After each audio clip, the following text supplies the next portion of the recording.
and welcome back to our kickoff streams. My name is Jess, and today we have another exciting project for you to dive into. Now, you probably are familiar with this project because they have had a contest on CodeHawks before. This project is Sablier. The contest did launch today at midday UTC, so we are just a couple of hours in, but today we will be running through how to set up the code base and the intended functionality of those contracts. So we have got Shub from Sablier with us on today's stream to talk us through them, and he may be able to highlight some particular areas that we should pay attention to, which may be of a higher risk. So let's take a look first of all at what's going on with this code base. We should talk through what the code base is, what the repo is. So let me share my screen with you, pulling that up now. You can see here, we're back. We're both back on the screen. Here we go. So Flow is a debt tracking protocol that tracks tokens owed between two parties, enabling open-ended payment streaming. The Flow protocol can be used in several areas of everyday finance, such as payroll, distributing grants, insurance premiums, loans, interest, etc. So this is the protocol that we're looking at today. It is very exciting. And we have got Shub here. So please welcome Shub to the stage. And Shub, please introduce yourself. Hi, everyone. I am Shub, and I am Solidity Engineer at Sablier Labs. Amazing. Brilliant. Thank you so much for coming on today. Before we get started, if you do have any questions about anything that's discussed in today's stream, please put them in the comments and we will answer them at the end. And if you have any questions through the rest of the week whilst auditing this code base, head over to our Discord, and there is a dedicated channel to talk about this code base in a little bit more detail, and Shub will be over there as well to field any questions or any concerns. So Shub, first of all, could you please talk us through how to set up the code base? Yeah, I will. Let me share my screen first. Brilliant. So in order to set up, like, the first step is you have to go to the Flow repo and then clone the repo in your machine. So I've already done it and it's fresh. So the first step would be to install the dependencies. So for that, I'll use Bun. You can also use npm or yarn if you like that, but Bun is what we recommend and what we prefer at Sablier as well. So so this is the command that I use. So you can see it's super fast and it just took less than 1 second and installed all the dependencies. The next step is I will build the contract. So we have a couple of profiles that we support. The light is the fastest, and then there is default one. So for this, I'll just use the light profile and build the contract.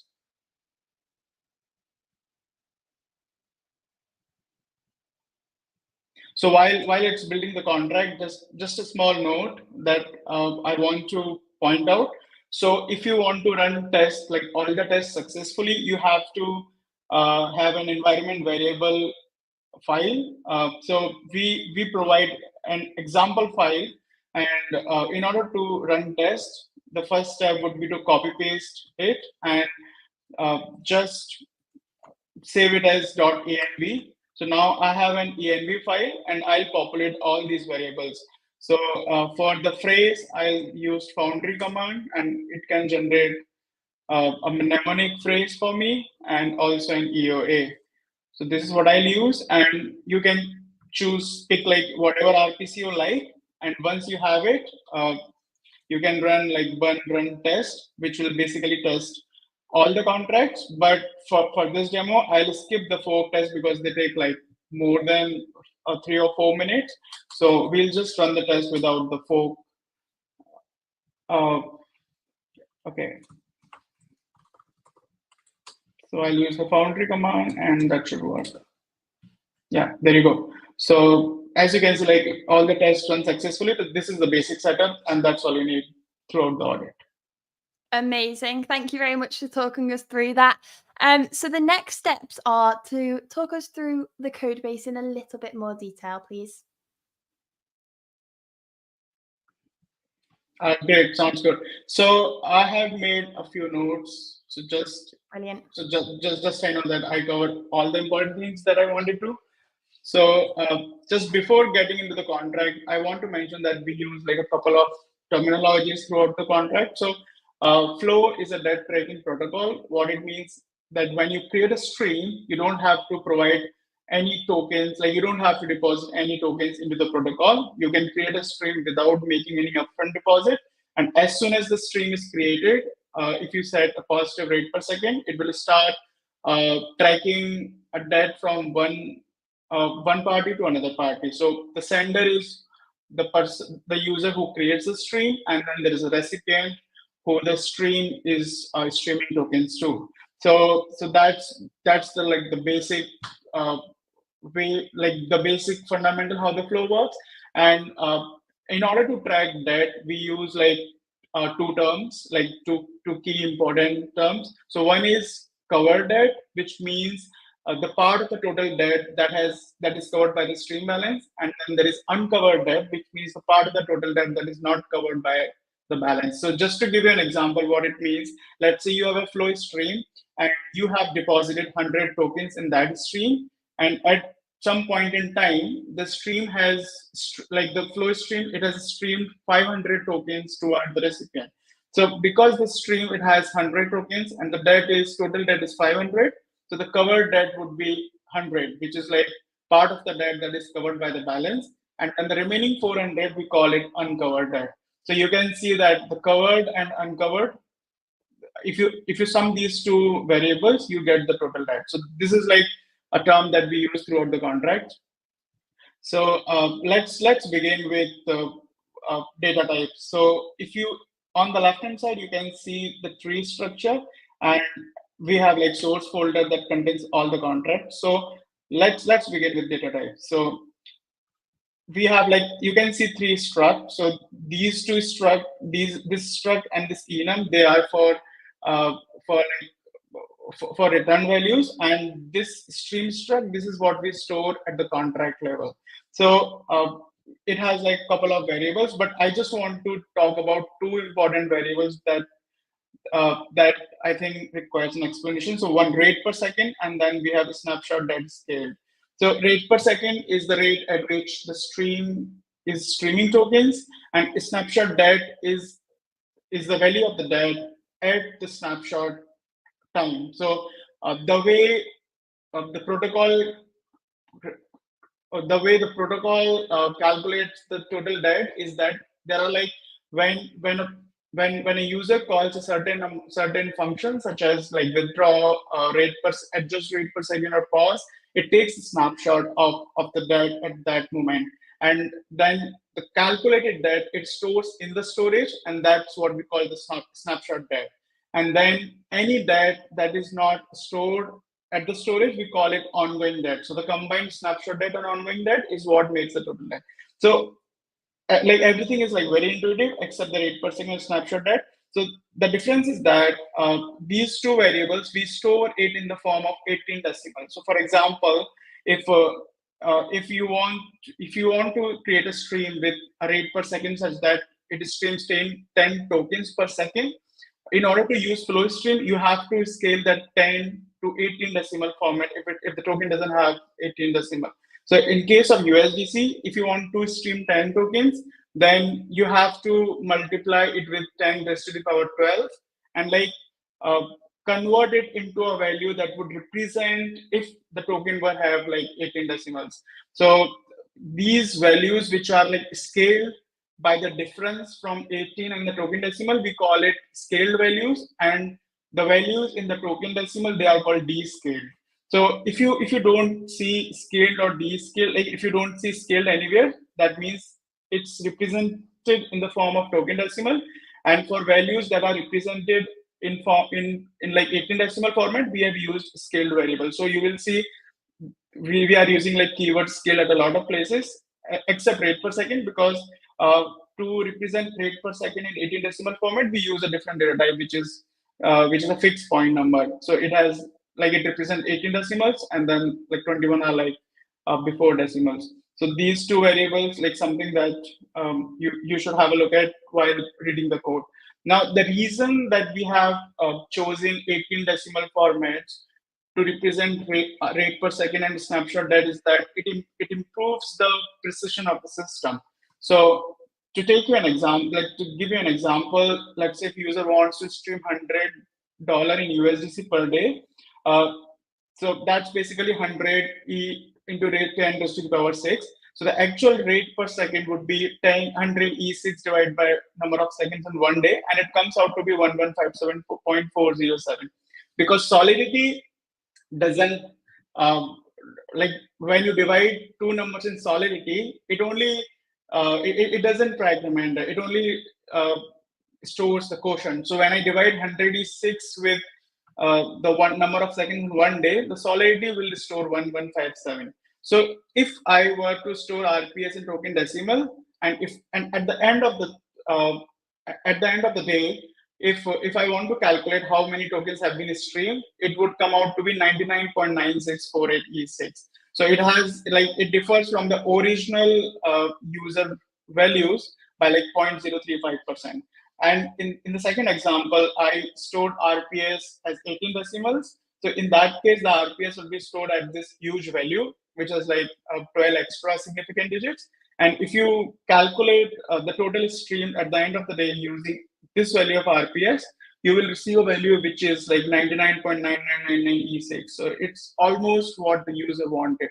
So you can see that by using 18 decimals for RPS and a snapshot depth, we are able to increase the granularity in the system. So this is something that I wanted to talk about. Next, I want to talk about the base contract. So in the abstract, we have a couple of contracts which have very limited functionalities, and most of the functionalities, they are in the Sablier Flow contract. So let's first talk about the base contract. So base contracts, like almost all the functions in base contracts, they fall into two categories. One is getter functions. So it just reads the value stored in the storage and returns it. And the second is the admin related admin controlled function. So you can see at the bottom of the file, there are a couple of functions such as collect protocol revenue, recover, and like set protocol fee. So they are controlled by the admin. So base just have these two kind of categories. And then next, I want to talk about the flow contract. So this is where you'll find like most of the logic, all the getters, all the non-constant functions, and as well as the internal logic. So you can see like this is the cover that I was talking about. One thing I want to mention is that when user withdraws, it's the cover date which is covered by the stream balance. So that's the thing. That's the maximum amount that user can withdraw. So this is similar. Like you can also call it withdrawable amount, like the max withdrawable amount that user can withdraw. Then in this contract, I want to talk about a few things. So one is depletion time. So depletion time, it's a tricky one, but the way we define it is that it's the time period at which the stream will deplete all its balance. So for example, if RPS is 1 token per second and a stream has 100 tokens, so that means that at 101 second, the stream will start accumulating that, and it won't have any balance to cover it. So that's what the depletion time represents. So so that's what it is. Then the second thing I want to talk about scaled variables. So I've already explained what scaled is, but you can see here we use the keyword scale to represent functions that return the scale format of the values. Third is snapshot. So as I mentioned that we take the flow protocol, it takes snapshot at few points, and then it stores the value of that into the storage. So as you can see, like I'll just give you an example of one function that does that. So at just rate per second, it is what it takes the snapshot. So inside the logic, you can see that we take the ongoing debt, which is the debt accumulated since the last snapshot. And if it's greater than 0, then we just store it in the storage and then resets the snapshot time to the current timestamp. So this is what we call taking snapshots. So you will see like there are like few functions such as pause, then there is restart. So there are like few functions that take snapshot of the debt and store it at the storage level. Then I want to talk about void. So flow stream, they are supposed to be open-ended stream, which means that when you create a stream, you don't have to there is no way you can say that, okay, at this point in time, I want to end the stream. So that's why we call it open-ended stream, because it doesn't have any end time variable. But in some cases, user may want to stop the stream. Like it also provides a superior user experience. So for that reason, we have a function called void function, and anybody can call void, like sender or the recipient, any of these two can call void. And when a user calls void, it stops the stream, and then these streams cannot be restarted. So there are like two ways to pause a stream. One is to call pause function, and when user calls pause function, they can restart it again. And the second is by calling void. And if you call the void, then these streams cannot be restarted again.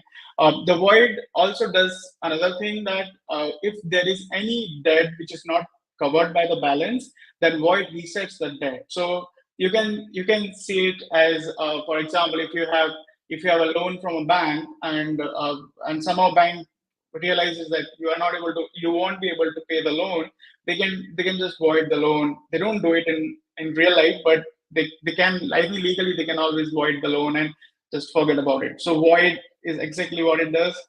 User can void the stream.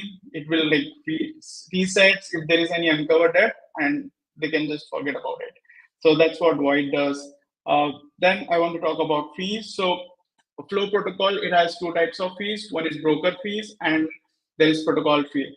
A protocol fee is what admin can set at the protocol level, and this fee can be charged only on withdraw. So once the fee is set, when user withdraws, a percentage of that total amount will be charged and stored in the contract, and then admin can withdraw the protocol fee out of the protocol by calling the function. Second is broker fee. So broker fee is for integrators. So for Sablier integrators who want to integrate Flow in their UI, they can set broker fee, and in exchange for providing a better user interface to their users, they can charge a fee on every deposit. So broker fee is applied on deposit, can be applied on deposit using a separate function called deposit by broker, and protocol fee can only be applied on withdraw. We don't apply protocol fee on deposit or any other function, because deposit is a public function. So that means it can be front-ended by any other user. So that's the reason why we have a protocol fee only on withdraw. So that's what I wanted to talk about, uh, and a few places where I would recommend like auditors to have a look at. So inside the withdraw logic, we have like it's a bit complicated. So this logic over here, we have written it so that it provides it like it's more gas efficient.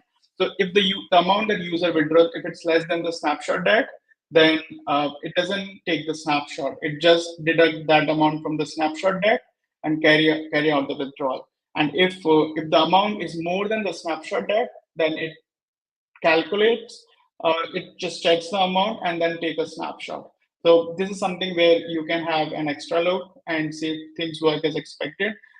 There are so so there are a few more things. So the protocol, it doesn't support uh, tokens that has more than 18 decimals. So that means that we expect it to work for tokens from 0 decimal to 18 decimal, and it should work without losing any funds on behalf of the users. So that's an important assumption that we had while building this protocol. So that's like pretty much about the main contract. Next, I want to talk about batch functions. So in order to keep Flow protocol lean, we didn't uh, create like composite functions. So for example, like we have pause function, we have let's say refund function. So a user might be interested into calling pause and refund at the same time. So in order to make it more flexible for users to call like multiple functions in the same transaction, we provide Flow with a batch contract. So inside the batch function, you can batch like any number of functions, any number of times, and it makes a delegate call to itself. So this is one contract that I wanted to talk about. We also have a no delegate call, so it makes sure that a delegate call from the outside contract cannot be made to this contract. So it prevents a delegate call from like external contracts, but just to make a point that even the batch makes delegate call to itself, the no delegate call doesn't prevent that, because it just makes sure that contract the contract calling the delegate call is not an external contract. So that's something you have to keep in mind if you want to audit this part of the code. Uh, Also, one last point is that all the streams that user can create using Flow, they are created as an NFT. So you can see at the top that Sablier Flow, it inherits ERC 721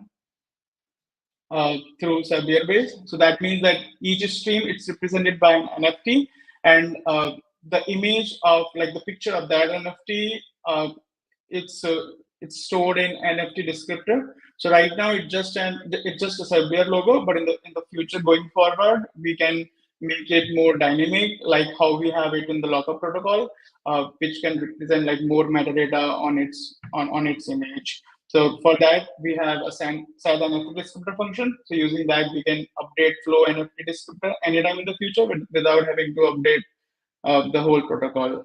One final point is that the protocol, it's not upgradable, and this is because we value security, and we think that an upgradable protocol is less secure than the one that is not upgradable. So that's pretty much I wanted to talk about. Amazing. Thank you so much for that. It was exactly what the auditors like to see. Full in-depth description of the contracts and some good pointers as to where to spend a little bit more time. So hopefully that has been helpful for everybody. We haven't had any questions regarding the code base in the chat, just a couple of people saying hello. So it sounds like you've done a perfect explanation for all of the auditors. So thank you, Shub, so much for joining us today. And I look forward to seeing what submissions we get throughout the next week. But if you do have any questions, we will both be within the Discord along with some other members as well to answer any questions. So make sure to check out the Discord and become part of the community whilst you uncover some vulnerabilities here. Thank you very much for tuning in, and we will be back very soon. So thank you very much, Shub, and yeah, hopefully vulnerabilities are found. Yeah, I hope for that. And thank you for setting this up. I'm very excited to work with everyone, like all the auditors that you got. It should be a really exciting week. So thank you very much for watching, and we will see you soon. Goodbye.